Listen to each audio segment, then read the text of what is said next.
Hi, and thanks for logging on to the Daily DVAR halacha. And here's a brand new halacha for you, and it's for Sunday the 9th of February. Here we go. This is part 2 of checking your mezuzahs. The halacha is this. If it happens that you take off a mezuzah to check it, and so you just take off that one mezuzah, let's say the one to the dining room, and you stand right there with it and you look it over. It takes you whatever amount of time, and let's say 20 minutes. You carefully read it. You look over every letter very carefully, and then you say, totally kosher. Time to put it back on the wall. Do you make another bracha when you put it back on the wall? The answer is no, you do not, because it was a very short amount of time.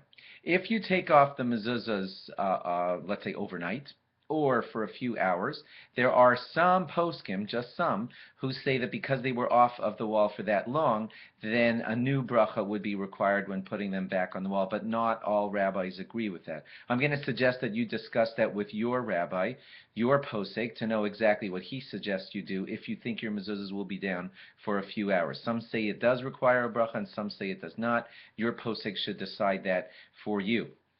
If you took down your mezuzahs, and let's say they were down for a few hours, but during that whole few hours, you were totally involved in them. By the way, I would recommend that you take them down one at a time. If you're spending like all Sunday afternoon doing it, don't take them all down and just take one down, look it over very carefully, put it back up a half an hour later, and then go on to the next one. But if you did take down a bunch and you're totally involved in checking them all, that's a reason to be lenient and think perhaps that a bracha is not necessary when you put them back up, because you were not masiach das. You didn't take your knowledge away from, you're still involved in it. You just took it down to look at it and you're putting it right back up. Then that would be a reason to consider possibly not saying a bracha when putting them back up, but that too you should discuss with your posek.